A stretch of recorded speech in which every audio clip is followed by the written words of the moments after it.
everyone, today in this video, I'm going to be checking out the iRobot Roomba Vac Essential. iRobot did send me the sample, but any opinion expressed in this video is strictly my own.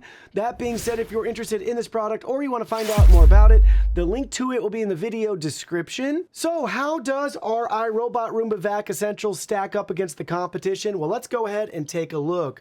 We'll be comparing it not only within iRobot's product lineup, so that'll be the brand section. We'll also be comparing it to all units we've ever tested. That's over 60 RoboVacs and counting. First up, we're looking at max CFM. Roombas tend to score lower in this category. You want to score higher usually because the higher the CFM, typically that translates pretty well to actual real world cleaning. But in this case, Roombas tend to score a little bit lower, but don't worry, you'll find out in just a second how they actually do in the real world. In this case though, this has one of the highest scores we've gotten out of a Roomba, 4.8 compared to their typical score, an average of 3.8, so 1 point greater. Still going to be a couple points below the typical average RoboVac when it comes to CFM. But have no fear, looking at our deep cleaning test where we embed coffee grounds into carpet and measure before and after, this unit comes in right at the iRobot average of 90,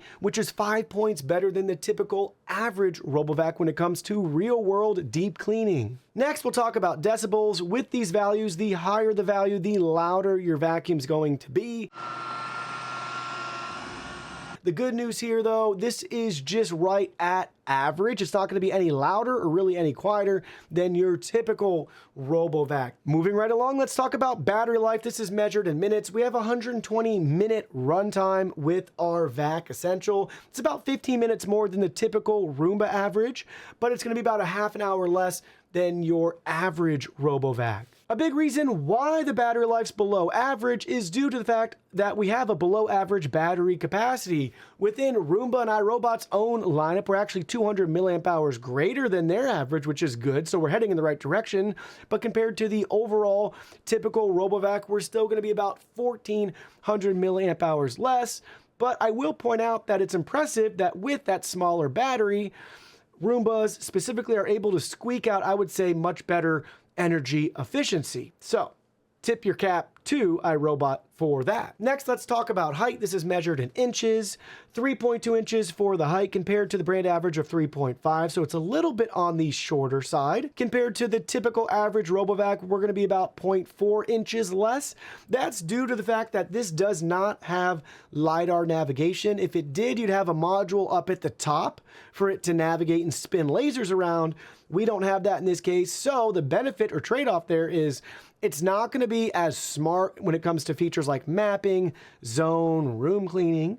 But if you have a lot of objects and obstacles around your house that other vacuums can't navigate under or around or whatever it may be, this one with its height might just fit. Next, let's talk about bin capacity measured in milliliters. This unit has a 600 milliliter dustbin capacity. That's 200 milliliters more than your average Roomba.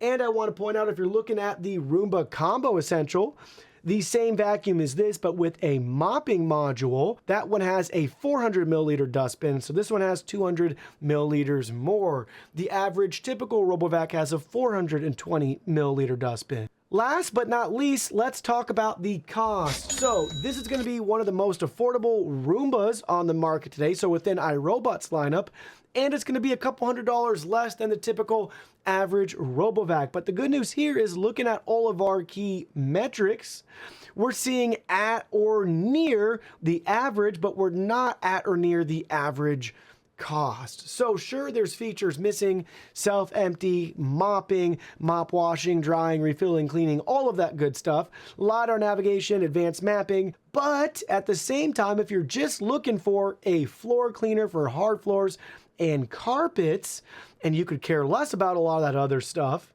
that's going to be where this is really going to excel.